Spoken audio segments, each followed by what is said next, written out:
The obsession with weight loss at all costs and doing extreme diets and crazy stuff is not the way to go. Because if you naturally just help your health improve, if your body needs to lose weight, it will.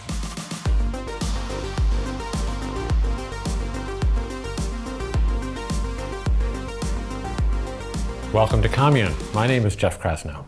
Today we're exploring the topics of glucose metabolism and body recomposition. So you might ask, what is body recomposition? Well, it is what it sounds like. It's transforming the composition of your body.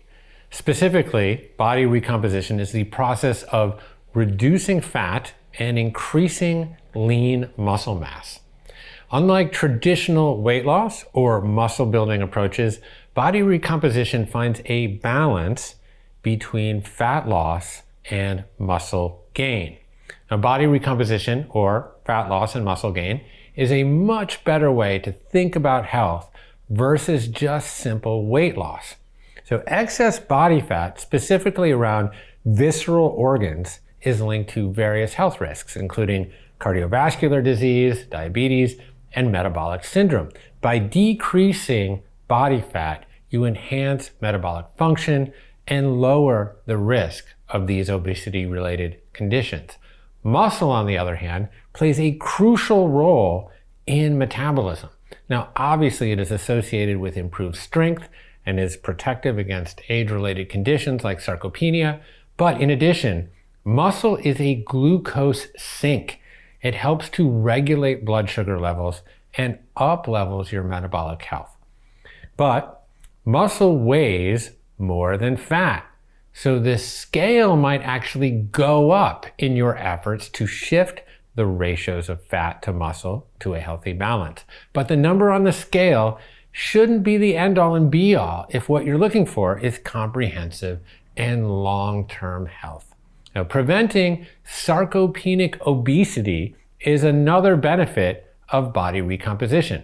Now, sarcopenic obesity is characterized by the simultaneous presence of both sarcopenia, or loss of muscle mass, and obesity, excess body fat. The insidious thing about sarcopenic obesity is that you can sometimes appear from the outside to be pretty healthy, but when sarcopenia and obesity coexist in your body, it can have really negative synergistic effects on health, leading to greater functional impairments and an increased risk of chronic diseases. Now, sarcopenic obesity is a particular concern because it combines the adverse consequences of muscle loss with those of excessive body fat. Now, what you're going to hear today is a series of segments from conversations that I've had with today's experts on the topic of glucose metabolism and body recomposition, and the protocols that you can implement to begin to reconstitute your body fat to muscle ratios in a way that creates lasting health and longevity. Now, we'll begin with a discussion on glucose and how managing glucose is one of the keys to lowering body fat. But before we dive in, I have a teeny favor to ask of you. Here at Commune, we're curious. What topics do you want to hear about on the podcast next year? Well, you can go to onecommune.com/2024 survey to let us know. Who knows, we might even create a whole episode based on your idea. So first up is Jessie Inchauspé, also known as the glucose goddess. Jessie is a French biochemist, best-selling author, and founder of a movement that has helped millions of people improve their health. So without further delay, here's Jessie on how and why a healthy glucose metabolism can lead to fat loss. Culture, in many ways, has hijacked our evolution. So, we were used to having periods of abundance where we would have more glucose in our blood, and then periods of scarcity, which would trigger other kinds of pathways. So insulin always has its counterpart, glucagon, from the pancreas, for example. And in low glycemic states on the Serengeti, that would, as you say, at the end of the book, I found it actually fascinating. You talk about cravings a little bit, and you're kind of bore into the adaptive mechanisms of evolution, and say basically hunger stemming from a low glycemic state on the Serengeti meant like, okay, you got to go find some food, and guess what? The liver can release glycogen now and even make glucose from component parts called gluconeogenesis. So our body is evolved that way so beautifully. But now, in 2023, that craving isn't really coming from a biological need. It's coming from these crashes, right? And then, of course, then we have that craving, and then we go to fulfill that craving. And you have some great tips about how to deal with cravings, and not to get ahead of ourselves, but I thought it was really, really interesting. Yeah, it's quite fascinating. And the study that really shifted our understanding of cravings was done at Yale. I believe it's a 2018 study, and they put... and bless these researchers. I mean, they come up with the most incredible experiments. So they placed participants in an fMRI scanner, the big machines that, image your brain.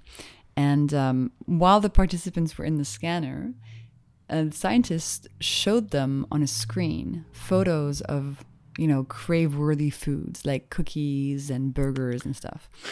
And they asked the participants to rate how much they wanted to eat those foods. And at the same time, the participants were hooked up to a machine that was measuring their glucose levels.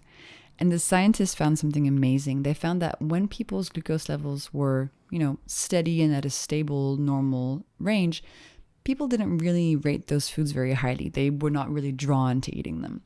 But then, when the participants' glucose levels were low, all of a sudden, they were like, 10 out of 10 cookie, 10 out of 10 the burger, I need it. And the scanner revealed that the part of their brain that is responsible for cravings was activating and flashing up like crazy. And this low glucose state, yes, in the past, we would only get to that point of really low glucose levels because we hadn't eaten in 4 days. But today, after a big glucose spike, it is very common to experience also this big crash in glucose, which can put you at that low glycemic state, which makes you crave more starches and sugars. And then what do? You eat a cookie because you're like, I need sugar right now. And then another big spike happens. And after that huge spike, a huge drop, and bam, you're right back in that cravings place. And that's really the glucose roller coaster that many of us are on. And we don't even know, that this is coming from our glucose levels. We just think, oh, I'm just somebody who has cravings. I'm just somebody who doesn't have enough willpower to resist them.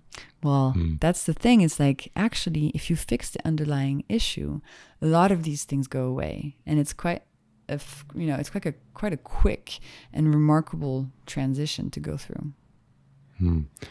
Yeah, you do such a beautiful job communicating in general, but specifically on Instagram, kind of demonstrating what healthy rolling hills of glucose look like versus kind of the spikes of the Alps or the Andes or the Rockies. You want to avoid the Rockies and the Andes when it comes to glucose levels.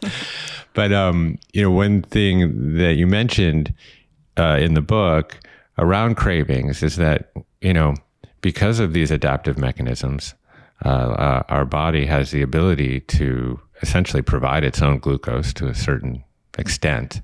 And so if you have a craving, and this is not always easy to do, but just wait 20 minutes, right? And your liver will take care of the craving on its own. That's step one. Yeah, it's like when you're having a craving, I recommend you set a little timer for 20 minutes and you tell yourself, okay, if in 20 minutes I still crave that food, I'll eat it. But sometimes within those 20 minutes, your liver releases glucose, your glucose levels come back up, so that craving is less activated. But now you already have the thought of the chocolate cake. And so to me, I just find it really tough when I was like, I need that cake, to then, even if, physiologically I'm not craving it anymore, I just kind of want the taste. So a better solution is to try to avoid those spikes in the first place, so that you don't even think about the chocolate cake. That's how I see it. Fair enough. Yeah. I mean, I'm a I'm an intermittent faster, and I'm always putting myself through the process of trying to delineate between biological need and psychological desire. How do you do it? I find it really hard. It is really hard. I mean, honestly, it's very tied into a meditation practice where, for me anyways, where I can kind of step back and witness phenomena arising moment to moment and not just be identified with it or fixated on it or be carried away by it. So, fasting has a lot of biological benefits, and this is not an episode on fasting necessarily, but there is also sort of a spiritual component to it, which is, the craving not to crave, which of course is a paradox. And one of the ways at that is trying to cultivate that space, as Viktor Frankl says, between stimulus and response, right? So if you can cultivate that space and then try to pull apart, what is a need and what is a desire? What do I actually really need and what is just pleasure? It's very hard, but it's like anything else. We go to the gym, we have all these different regimes for hypertrophy and to grow muscle and to grow cardiovascular health. Well, we can apply that same theory to our psychological or mental fitness. And, sometimes that helps when we're trying to find that space. It does, but I would also say, when you're getting this biological response because of the glucose roller coaster of being exhausted or having this strong craving, because of these spikes and these dips, like it's really hard to just find and I used to be on this roller coaster nonstop. I found it really hard to find any space to really try to pause and not give into it, because yes, our mind is powerful, but our body is really powerful too. And when it's like it's a physiological thing going on, it's quite hard to just witness. Exert top-down pressure when 97% of our lives is bottom-up. And I hear a lot of stories of people who feel really bad because they feel like they don't have enough willpower, or they don't have that sort of mind training that you're talking about, and they feel quite helpless and hopeless. And in those cases, it's much easier to start developing that mental meditation practice if your glucose levels are steady and you're not trying to fight this like monster happening underneath your skin. So I would say like steady your glucose first, and then, become as powerful as you, Jeff, that doing this work. But if you're like nonstop eating starches and sugars all day, it's going to be real hard for you to try to just control it without fixing the biological thing. Yeah, absolutely. So for folks that don't have a continuous glucose monitor, which is the overwhelming majority of people, what would be some of the primary symptoms of chronic glucose spikes? The primary symptoms are cravings, as we just talked about. So feeling like you want to eat sweet things mid-morning, mid-afternoon, after dinner, getting these really intense hunger pangs where anything around you that is food, you might just want to jump on it. A bag of crisps, like you see a vending machine, you walk past a bakery, and just these urges that control you in terms of wanting to eat carbs. That's a very common symptom of the roller coaster. A second one that is related is just constant hunger. So feeling like you need to eat every couple of hours. That is a very clear sign that your body is dependent on these glucose spikes to make energy. So you have breakfast, 2 hours later, you're starving. Then you have lunch, and 2 hours later, you're starving, and you're just eating all day. And when you steady your glucose levels, you're able much more easily to go for 4, 5, 6 hours without eating, without it feeling like a biological emergency to your body to get some more food. And then I think energy is something that is so interesting to unpack, because when you're experiencing glucose spikes, your energy levels go up and down all the time. So you feel fatigued, you feel tired mid-morning, you need coffee, you just have a hard time, going through the day, going grocery shopping, and everything feels really sluggish. And what's really cool is that the science shows us that what's actually happening every time you have a glucose spike is that the little factories in your cells, your mitochondria, are actually taking a pretty big hit, and they become stressed out by this big glucose spike. And instead of being able to transform that glucose into energy, which is their job and their function, that big influx of glucose just makes them, go on strike, as the French would do. And those mitochondria striking, you feel that as this chronic fatigue. So you're still eating the foods that you were told give you energy, like breakfast cereal, orange juice. But on the inside, long term, your body's ability to make energy is being compromised. So that's a really interesting and common symptom of this glucose roller coaster. Then there are other symptoms that, depending on who you are, your body, your medical history, you might see them or not. Brain fog is a big one. So when your neurons experience this glucose roller coaster, you can feel it as brain fog, as the information between them gets slowed down. You might see fertility problems. So, no ovulating, missed periods, difficult menopause symptoms. You might see balding on the head if you're female, etc. You might also see skin issues like rosacea, psoriasis, eczema, which are all inflammation-based issues. And those glucose spikes increase inflammation drastically. And then long-term, as we mentioned, prediabetes, type 2 diabetes. But also, we're starting to understand that a lot of chronic issues get much better when you get your glucose levels down, like heart disease, like Alzheimer's, like cancer. So, in conclusion, if you think you could feel better than you currently do, then that's a good sign to make sure you're steadying your glucose levels. That's how I see it. Yeah. The moral of the story is don't raise the retirement age on the mitochondria or they'll go on strike, right? Well, actually, your mitochondria, what's cool about them is that even if they've been damaged by this stress, they can regenerate. So you can always get all of your capacity back. And so nothing is fatal, nothing is forever. And you can retrain them and they come back. So that's good. So I think we've fully established that glucose spikes are pretty detrimental to health. So maybe we can talk about some of the solutions that you propose in the book for controlling glucose spikes. Yes, that's a good idea. Let's do that. Let's do it. Okay, so where do you want to start?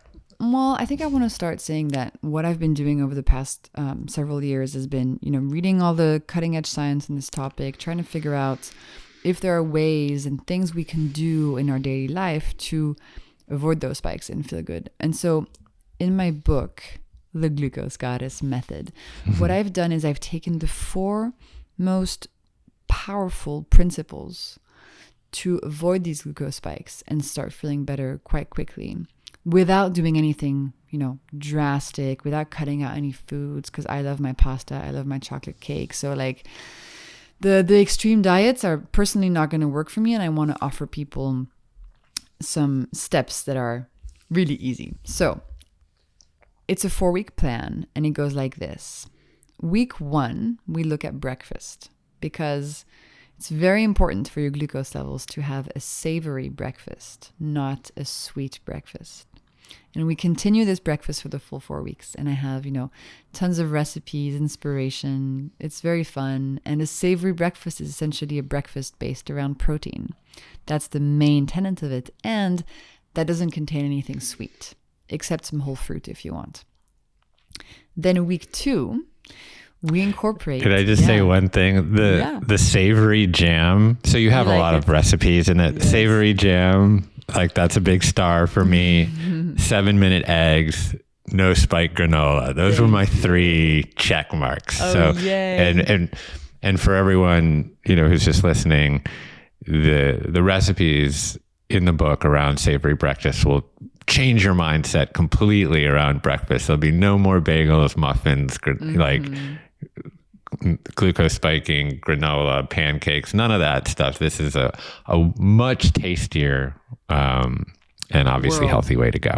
Yes. Yeah, and also you feel so different, Jeff. When you switch, your entire day goes differently. And if you've always had a sweet breakfast, you don't even know how good you feel if you switch over to something more savory, right? And the granola recipe is a great example because most granolas are full of sugar and carbs. And this version that I offer is like a glucose steady version. So even if you love granola, you can totally still have this version based around nuts with Greek yogurt and berries to enjoy it, but keep your glucose steady. So yeah, we start with breakfast because it's so powerful and important. Great. And then week 2, we incorporate 1 tablespoon of vinegar once a day. So first of all, how do you do it? And then I'll explain why the hell we do it. And so you do it by putting a tablespoon of vinegar. It can be any type of vinegar in a big glass of water and having that once a day. Or I have lots of mocktail recipes, tea recipes, dressings. You can do it that way too. And the reason we add vinegar during the second week of the glucose goddess method is because vinegar contains a very powerful molecule. I'm going to quiz you, Jeff. Do you know the name of the molecule? Well, I do. Acetic acid, yeah, right? Yeah, there you go. Good job. Thanks. So acetic acid is really cool and powerful. And what it does is that it slows down how quickly starches break down to glucose in your digestive system. And acetic acid goes to your muscles. And remember how I said that your muscles are really good at storing that glycogen? Well, it tells your muscles to store it even more than usual. So as a result, anything you eat afterwards that contains glucose is going to lead to a smaller spike. So as a result, your energy will be steadier, have fewer cravings, you'll feel better, it'll be helping your health and your hormones. So c'est tout bénef, like we say in French. It's all good. Yeah, it's all good. Is there any kinds of vinegar that we should watch out for? Do we need pasteurized vinegar? Does any vinegar count? Apple cider? Help us out there. You can do any type of vinegar, like apple cider, white wine vinegar, cherry vinegar, balsamic, except be careful with the very syrupy balsamic glazes that are more like, creams and syrups. Yeah. Those are full of sugar, so those don't work. But otherwise, any vinegar works. And I recommend testing out a few of the little drink recipes and finding one that you like. For example, I just really got into white vinegar. I used to be an apple cider vinegar girl, and now I actually really like the white vinegar vibe.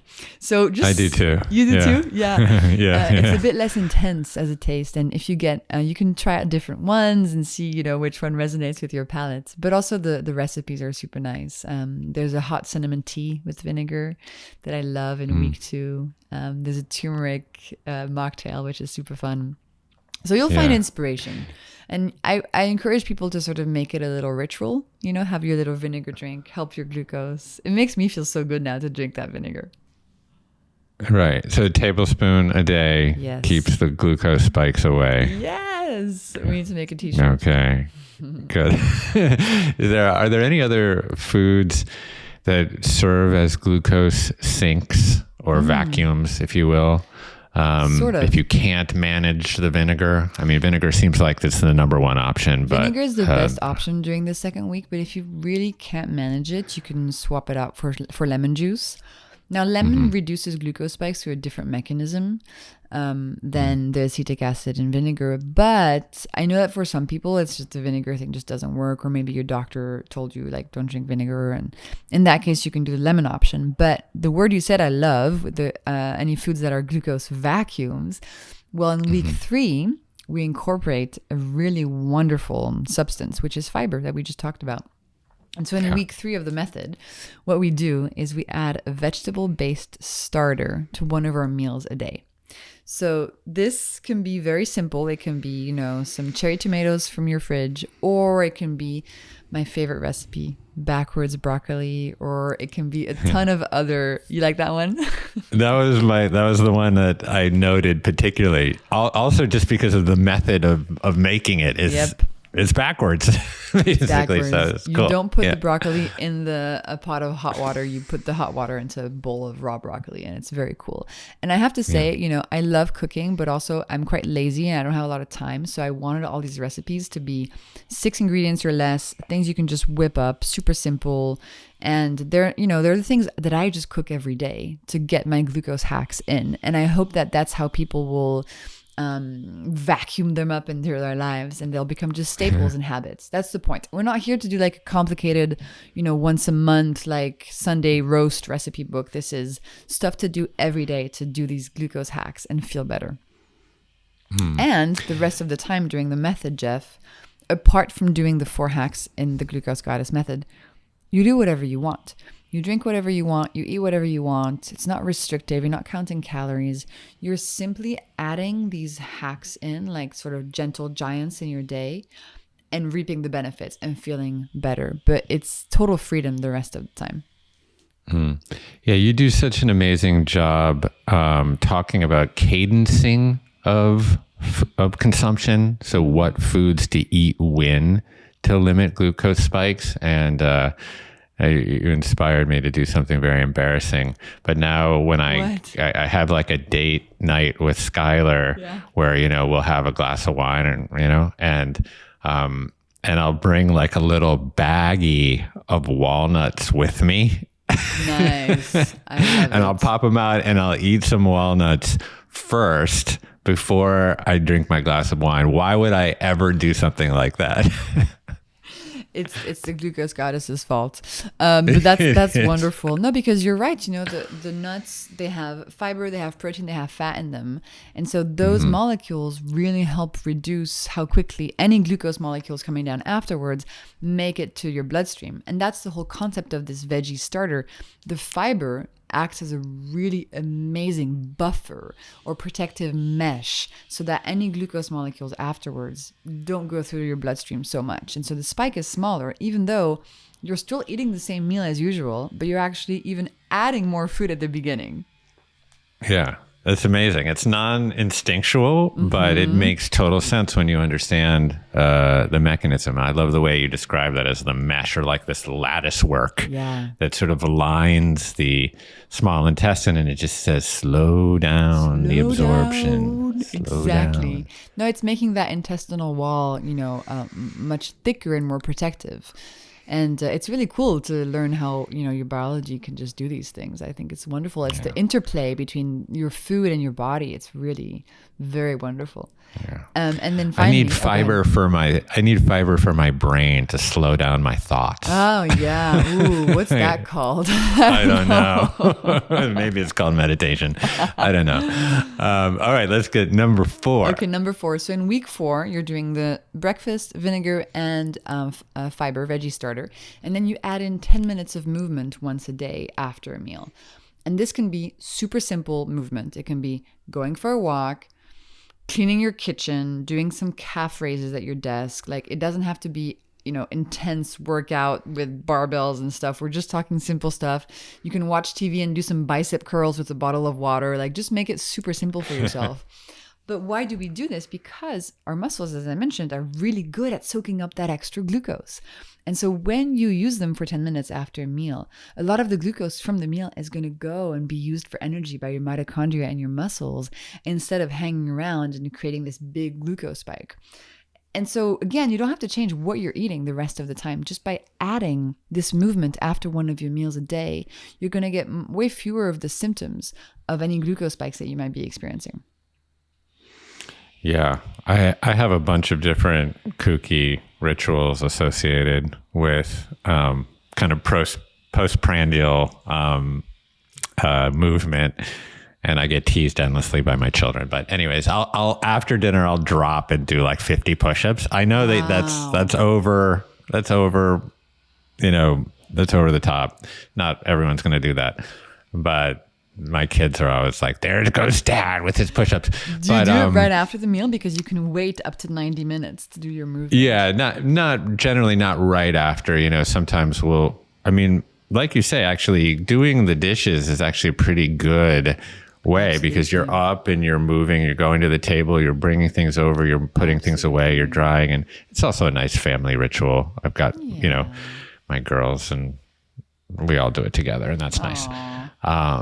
But when I'm violating my blue light clause and watching, some Netflix or something with my girls at night. Oh my God, Jeff, you watch Netflix?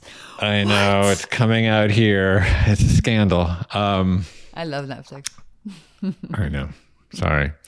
But I will, to compensate, I will often be like on the ground, with rolling on some massage balls or doing a few little, a little bit of resistance training or a few push-ups or just some core stuff. And I feel great. I mean, I also I like to go to sleep with my food as fully digested as it possibly can be. So then when I am actually go to sleep, I'm in a more or less fasted state. Yeah. And that can take 3 hours unless you're helping move that process along. And so just going for a walk after dinner is just the best thing. Totally. So. And I relate to the TV thing. I can't just watch TV. I have to be doing other things. So I'm either rolling a lacrosse ball under my foot, or I'm just stretching, or I'm folding the laundry. I can't just watch TV. I'm like, but what else am I need to do other stuff. I know it. I'm the same way. I feel it's time scarcity. That I have to parallel process here to get the most out of life. So these are the 4 primary hacks that you talk about in this book. I know that in your previous book, there were, I think you had 10, but these are the four primary ones you can really, really focus on. And they're so simple. You can just integrate them into your life without making yourself miserable. So absolutely. And, actually, when you think about it, these hacks that we now understand the scientific basis for, and we can see through the studies how they work on the body and why they're so powerful, these are things that we've known for a long time. Cultural wisdom, ancestral wisdom is here. We never used to have sweet foods for breakfast. We always had just regular, meat and potatoes or whatever we ate the rest of the day. There was no dessert for breakfast. That is an invention. Vinegar has been used for centuries in so many cultures around the world as a health food. The veggie starter. I mean, in France, we have crudité, which is raw veggies at the beginning of a meal. In Italy, antipasti. In the Middle East, they do herbs before the meals. This is something we've known. And the moving after eating, the walking after a meal, I don't think there's anything that is more more culturally prevalent than going for a walk after eating. So it's cool to me to realize that this cutting edge science is really connected to the ancestral wisdom, and that our bodies just soak them up and respond so well to these habits. When you focus on your glucose levels and you avoid the spikes, the first thing that happens is that you feel better, right? Because you're doing this for your health. You're helping your mitochondria, you're helping your neurons, you're balancing your hormones, and, giving your body all this extra energy that you might not have had for a very long time. So we're here for health. We're here to prevent dementia, to reverse type 2 diabetes, to, clear up your skin, to help your brain fog. But then what happens as well is that because when you steady your glucose levels, your cravings dissipate, your hunger reduces, and insulin reduces, which means you're burning fat more often. What happens very often is that you also lose fat on your body as a consequence of those processes taking place. And to give you some numbers, so for the glucose goddess method, because I'm a scientist and I just love doing these sorts of things, I recruited 3,000 people in October 2022, and they all went through the method before anybody else, before I finished even writing the whole book. And 40% of them lost fat during these 4 weeks on their body. They lost weight. Even though they were eating more than usual, they were not counting calories, they didn't remove any foods from their diet, and they weren't even trying to lose weight. So just to show you that the obsession with weight loss at all cost and doing extreme diets and crazy stuff is not the way to go. Because if you naturally just help your health improve, if your body needs to lose weight, it will, just naturally, without you really trying. Okay, so to summarize, our bodies evolved to handle periods of abundance and scarcity. But the cravings we experience in the modern era are not necessarily rooted in biological needs. They are more due to the glucose spikes and crashes that modern processed food and improperly combined foods tend to facilitate in our bodies. This creates a false but powerful sense of urgent hunger that is really hard to ignore. But there are solutions, such as adopting a savory breakfast, incorporating a tablespoon of vinegar or lemon juice daily before meals, adding a vegetable-based starter to one meal a day for fiber, and engaging in 10 minutes of movement after every meal. Okay, next up is my friend Max Lugavere. Max is a health and science journalist, filmmaker, and host of the Genius Life podcast and author of Genius Foods, a New York Times bestseller that challenged popular understandings of the impact of diet on brain health.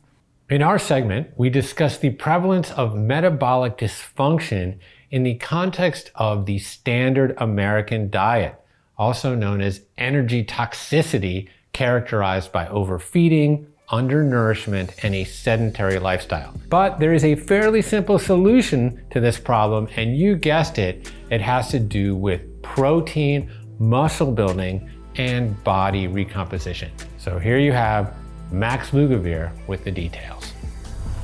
One theme that seems to be kind of creaming to the top of a lot of these conversations is the importance of muscle. And I listened to a number of conversations on your podcast, and I really highly recommend that everybody does. I think you were talking to Thomas DeLauer, to what's the guy, Ted Naiman? Is that him? Ted Naiman, he's great, yes. Yeah. But then, like, particularly with women, so I know our friend Gabrielle Lyon has her new book coming out, this kind of which focus on muscle-centric medicine. I know you talked to JJ Virgin recently. And I know that you've been hitting the gym and focused on what I think what you often talk about is body recomposition. Yes. Which I think is a really very good way of looking at it. So maybe we'll just kind of start high level. Why is muscle so important? Yeah, that is a fantastic place to start. I think the reason why it's definitely worth talking about, especially today, because when you zoom out and look at the problems that are mainly affecting public health today, they are characterized in no small part by metabolic dysfunction. And metabolic dysfunction today, particularly in the context of the standard American diet, is sometimes referred to as energy toxicity. Like, people tend to be, the modern milieu is one such that the average person today is overfed, undernourished, and underactive. And so a lot of people today are struggling with chronically elevated blood sugar, but even prior to that, chronically elevated insulin. You see other indicators of metabolic impairment, such as, for example, low levels of HDL.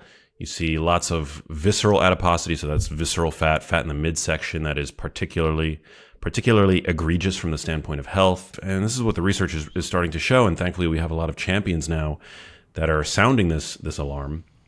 It all kind of comes back to muscle at the end of the day. Muscle is the antidote for the problems associated with the Western diet and lifestyle. There's no better way to encourage whole body insulin sensitivity than resistance training. And it's also all of the factors that we know that go into supporting your skeletal muscle that also seem to really play an important role. I was just reading a new crossover study that came out, or that I saw shared earlier today, that compared a quote-unquote high-protein diet with the Mediterranean diet, which is the Mediterranean diet is often lauded as being the hallmark healthful diet to prevent age-related chronic disease. And this high-protein diet wasn't even, it was only moderately higher in protein as in terms of the protein percentage as compared to the Mediterranean diet. But we saw even a 10% increase in protein as a proportion of calories was associated with improvements in insulin resistance.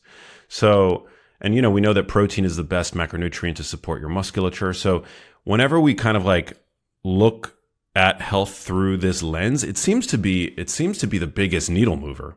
And that's why I think it's so exciting, because it's actually it's a very simple recommendation as well. Yeah, I'm so glad that you built that bridge between muscle hypertrophy and metabolic health, because it's not obvious to most people. Like, what does putting on additional lean muscle have to do with my blood glucose levels or my insulin sensitivity? Unless you kind of start to pry these things apart, you wouldn't necessarily immediately make that connection. But that connection is completely direct. And, just even product of my own personal experience. I was pre-diabetic. I talk about that on the show quite a bit. It wasn't even that long ago, maybe 3.5, 4 years ago now. Wow. Kind of my initial window into that was to put on a CGM, because, and that just gave me transparency into at least one metric, which was, chronically high fasting glucose levels. So I was at about 125, 130 milligrams per deciliter fasting. So it's pretty high. And so then I adopted a whole bunch of different protocols to obviously lower that. And then, of course, as you mentioned, upstream from the glucose levels is insulin. So, if my fasting blood glucose levels were there, my insulin levels were probably kind of off the chart at that juncture. But the great news is that a lot of this stuff, if you get at it, is reversible. So I adopted a whole bunch of different protocols, but where I really saw the huge decrease in my fasting blood glucose levels is when I started to focus more on protein and resistance training. And it turns out that, like you said, that muscle is like a metabolic or a glucose sink, right? It's, so can you get into that maybe with a little bit more depth? Because I know this is something that you know a lot about. Yeah, sure. So, I mean, your body is sort of like when it comes to your capacity to store glucose, which is sugar, your body is sort of like a studio apartment in New York City. There's just not many places to cram that additional sugar. You've got your liver, which can store, depending on body size, 125 grams of sugar in the form of glycogen. But it's your musculature, and by the way, your liver doesn't grow, right?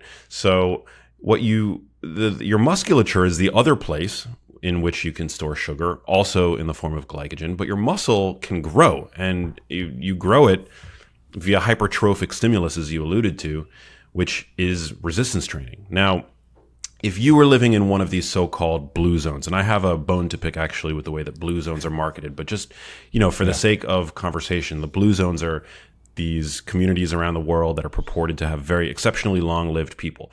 They're highly active. They eat minimally processed diets, and they actually do eat a significant proportion of protein. And when you're active all day, your body is using that stored sugar. And we've seen this from studies where, even a 5-minute walk after a meal reduces post-meal blood sugar, postprandial blood sugar, right? So being active is a way to reduce that blood sugar. But again, in the context of the standard American diet, where we're minimally active, we're chronically sedentary, you need places to stuff that sugar, and your musculature is really the best way to do that. And we were talking about insulin, chronically elevated insulin. Hyperinsulinemia is a huge problem. When you're active, just muscle contraction stimulates the uptake of glucose from your blood. It turns your muscles essentially into a sponge, and you benefit from what's called insulin-independent glucose uptake. So movement is crucially important, and again, supporting your musculature, making sure that you're, robust in strength is a really great way to make sure that you're keeping your blood sugar levels healthy. Because again, your muscles are where you can store that sugar. And the other thing is, you want to use the sugar that's being stored in your muscles. So you want to perform on a regular basis high intensity glycolytic anaerobic activity. Those are all big words, but essentially what that I use those terms to differentiate resistance training from just staying active, which I think a lot of people get the advice, very non-specific advice, to just stay active. When you're walking around, or even going on a light hike, which is obviously going to be incredibly good for you. It's a form of aerobic cardiovascular exercise. You're not using that stored sugar. That stored sugar stays in your muscles until they're burnt off via higher intensity exercise. And resistance training is a perfect example of that. And you only use the sugar that's stored in the muscle that you're using. So for example, if you're doing really intense curls, you're not using any of the stored sugar that's stored in your legs. So you want to make sure that you're regularly strength training, and you want to make sure that you're strength training all of the major muscle groups in your body. That's such a great point. And I think, you alluded to it, is that muscles don't actually require insulin to uptake glucose when they're contracting. So that's just even as if we need more reasons Yeah. So let's segue to diet. So, on your Instagram, I think you have posted as your number one post kind of the 10 top things that you learned after 300 podcast interviews. I think, I know you're probably more like 390 or something like that now. It's incredible. But I think number 2 or 3 was protein is king. So what is the role of protein in muscle, and what's the best way to get it? So protein is basically, it's one of the 3 major macronutrients. You have protein, carbohydrates, and fat. And protein is differentiated from carbohydrates and fat in the sense that carbohydrates and fat are essentially energy. And protein is not easily utilized by your body as energy because it's a building block. So it's an essential macronutrient because it actually is a building block for your body. It's not just supportive of your musculature. When protein breaks down into its constituent amino acids, amino acids form the backbone precursors to your neurotransmitters like serotonin, like dopamine, like acetylcholine, which is important for learning and memory. It creates enzymes, all the myriad chemicals that it takes to make your body run. You are chemistry at the end of the day, and amino acids are crucially important. And of course, energy helps that system run. It provides the fuel. But so that's the role that protein plays in the body. And it's so important, in fact, that it's believed that our hunger mechanisms, like the drive that we have hardwired into the hypothalamus, like the most primordial region of the brain that exists in every organism to consume food, to ingest food, is driven in large part by our requirement for amino acids. It's referred to as the protein leverage hypothesis. So we see that people who undereat protein tend to leverage their food environment to get those amino acids by consuming more carbohydrates and fat. And circling back to where we started this conversation, we live in a time of widespread energy toxicity. And so just to underscore the fact that carbohydrates and fat are energy, we don't need to be eating more energy, right? Most of us. This is not a recommendation, obviously there is individual variation here, but for the most part, the majority of us, we're energy replete, right? And so by using protein for its satiety-inducing effects, it's a powerful way to get your hunger under control. So that's one, right? So we know that when we eat more protein, we tend to consume less carbohydrates and fat, and that protein isn't easily utilized by your body as an energy source. It's just too expensive. Your body needs it to build muscle, and there's that. And to that end, you also get a bit of a caloric-free ride when you ingest protein. About 30% of the calories that you ingest by way of protein are burnt off via the digestion and assimilation of protein in and of itself. So you get about, it's well known at this point, I think, that protein has 4 calories per gram, so do carbohydrates, and fat has 9 calories per gram. But in actuality, the yield of calories per gram with regard to protein is only generally about 3 calories per gram because it burns off a calorie just in the digestion alone. If we're looking for the highest quality of protein while also maintaining the right level of energy balance and calorie intake, that we want to look for more like lean cuts of meat, for example, stuff that doesn't have a ton of fat on it. Does that come into your reasoning? Definitely. Yeah. I think society tends to overcorrect with everything. And I think that the demonization of fat over the past few decades has led to, and it was an unwarranted demonization essentially at the dawn of nutrition science. It just, was this very seductive narrative to sell to the public and even healthcare professionals that fat made you fat, that saturated fats clogged your arteries the same way that they do a drain. But we know that our biology is much more complex than simple plumbing. And so society has sort of overcorrected where, over the past couple of years, we've seen the rise of, this sort of zeal surrounding dietary approaches like the keto diet and the low carb diet, where suddenly now I think people have wrongfully believed that fat calories are essentially a free ride, and that, there's really no downside of over-consuming saturated fat.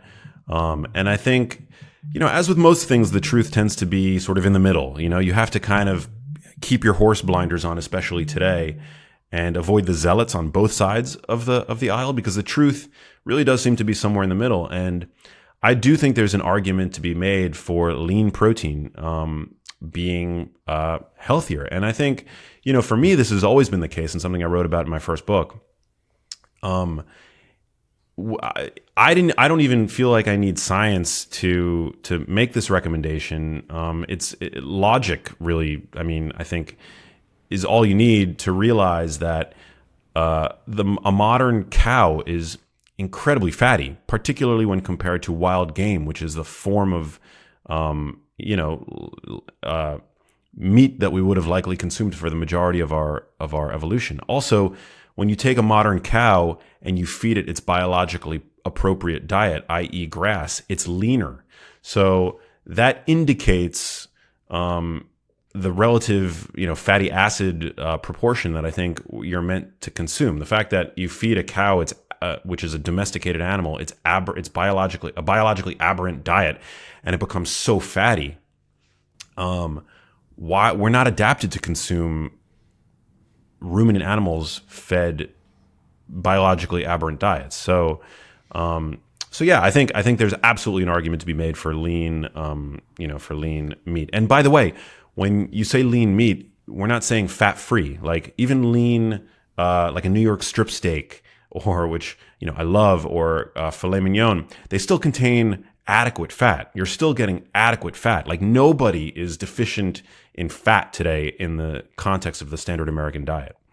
And so, yeah, I think eating lean meat is great, particularly if you have fat to lose from your body. There's no need to overdo the added fat if you have fat on your body that you'd like to lose. Right.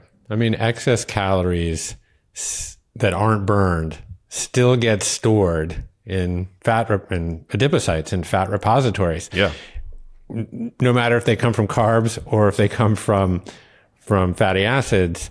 And I think we got a little bit lost in the woods there for a minute because we were so worried about carbs and its impact on insulin and the sort of hormonal argument for weight gain that we lost the old thermodynamics, calories in, calories out argument. And it turns out, I think that both are true to some level. And again, you sort of find your middle way eventually, but it's hard with the zealots. You're right. Yeah, no, it's really difficult. Yeah, and actually fat is the most easily stored as fat. And whatever dietary fat you eat, you're going to burn that off first before you tap into your own fat silos. So I think, and I personally experienced this earlier in the year. I did a little bit of a fat loss experiment, and opting mainly for lean meat and cutting out the majority of added fats. So even fats from healthful oils and butter and things like that, I reduced it all dramatically, and I saw fat on my own body just come off effortlessly. Now you still need to ingest adequate fat to support hormone synthesis, and saturated fats play an important role there. You still need fat to facilitate digestion. That's crucially important. Also, the absorption of many fat-soluble nutrients, whether they're essential nutrients like the fat-soluble vitamins or even compounds, plant compounds that we know are fat-soluble, like carotenoids are super important to eye health and brain health. You need fat to do that job, to absorb those nutrients. But that being, and of course, omega-3 fatty acids are really important and essential. But beyond that, I think that, the fact that society is overcorrected, and now it's like you see these carnivore dieters eating excessively fatty meats covered with butter, covered with cheese, all this stuff. It's, I don't think it's super smart. And that's why you see people on those diets, they will lose weight initially when compared to their prior diets, which typically are the standard American diet, Right. Yeah. But they inevitably end up plateauing until they realize that added fat, like especially when in excess, isn't doing anybody any favors. Yeah, I heard you reducing your amount of even like extra virgin olive oil, which obviously has a ton of amazing polyphenolic attributes, etc., but it's still highly, highly caloric if you're going to just dump, multiple tablespoons of extra virgin olive oil on your salad or whatever. So yeah.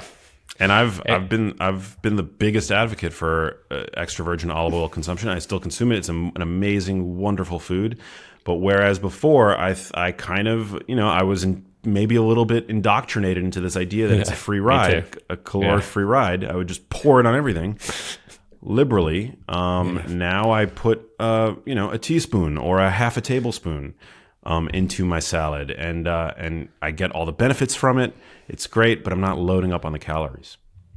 Yeah, I've also just started with like the non-fat or the low-fat Greek yogurts and the low-fat cottage cheeses. These things that I totally had written off for years, and I don't love them necessarily taste-wise. Although the cottage cheese is okay, but the low-fat or no-fat Greek yogurt, obviously the protein is off the chart, but then it also lets me add other things and get my calories kind of from the other elements that I might want to add to that yogurt, So it's just, this is the fun little petri dish style experiments that you can get into. I love it. Yeah. So I'm wondering, do you take a big bolus of protein in the morning, and is the body more equipped to metabolize protein in the morning? How do you do that? Yeah, I definitely do that, and I'm not as familiar with the literature on whether, I think we're probably, like Dr. Gabrielle Lyon has talked about the fact that we're primed in the morning, and that makes sense to me that we've had this overnight fast. For me, the major reasons why one should bolus protein fairly soon after one wakes up is that, you go through these cycles of muscle protein breakdown and muscle protein synthesis, and whether or not you are preserving or even accruing new muscle mass is about spending more time in that sort of anabolic pro muscle protein synthesis state as compared to the muscle protein breakdown state. And so, this nutrition plays a major role here, and specifically the availability of muscle growing amino acids, like your essential amino acids, which is what we talked about. And so after an overnight fast, you are in a state of muscle protein breakdown. And so getting that bolus of protein, which I like to, aim for 30 to 50 grams of protein for my first meal, you're halting that muscle protein breakdown process, and you're stimulating muscle protein synthesis. So that's really important. I put enough effort into my workouts where I'm at this point trying to do whatever I can to optimize, that effort that I put in, right? Like, you don't want to leave money on the table. And so getting that high protein bolus first thing in the morning or soon, like an hour after you wake up is, I think, really important. And we're now also starting to see research mounting showing us that first meal of the day really tends to kind of dictate your hunger pattern for the ensuing 16 hours. And we see that high protein first thing in the morning tends to lead to less hunger over the course of the day. it tends to lead to, for example, less energy intake at the following meal, so lunch. And so if you want to be walking around all day hungry, eating a low protein meal for the first meal of the day, the continental breakfast, seems to be a great idea. Whereas if you want to make sure that you've got your hunger levels in check so that you can focus on other things and that you're not, predisposing your body to undue weight gain, you really do want to focus on eating a high protein breakfast. Super, super important. I know a lot of people enjoy skipping breakfast and then they end up in the rec room or the break room or whatever at their office, chowing down on the donuts or the bagels and the high sugar coffee. That is a recipe for muscle catabolism and excess levels of hunger. So you really want to stack the if you want to stack the odds in your favor, focus on getting a 30 to 50 gram bolus of protein an hour after you wake up. Mm. And are you of the school of about a gram per pound of protein? I should say a gram of protein per pound of body weight per day. That's a more clear way of phrasing it. I think that's a little high for most people. I think you could probably get away, particularly if you're overweight, you can get away with less protein. You can use the general recommendation is to optimize muscle health. You want to aim for 1.6 grams of protein per kilogram of ideal weight. Put into pounds, that's about 0.7 grams of protein per pound of ideal weight. So, if you're not terribly overweight, you can use your body weight and try to get 0.7 times your body weight every day in protein. If you are very overweight, you can use your goal weight, which is a great way to approximate your level of lean mass, because that's really what it's about. You want to get that grammage of protein per pound of lean mass. And so, that's what I strive to get every day. But here's the caveat. When you are really trying to lean out and get as lean as possible, it may help to increase your protein even higher potentially, because you're at greater risk of muscle loss when you get really lean. But that's usually not a problem for most people. That's more of like for competitive bodybuilders and the like. But 0.7 grams per pound of body weight, I think, is a great target for most people. So I'll sum it up. Extreme diets are not the answer. Avoiding glucose spikes are at least one of the answers. So is body recomposition, because muscle building is considered the antidote to many problems associated with the Western diet and Western lifestyle. And protein consumption helps manage hunger and supports muscle growth, which optimizes overall health. Now, if you enjoyed this show, please subscribe and hit the notification bell so you never miss an episode. Leave a comment to let us know your thoughts, and don't forget to share our content with others who might benefit from this valuable information. Okay, that's all from the Commune for today. My name's Jeff Krasno, and I'm here for you.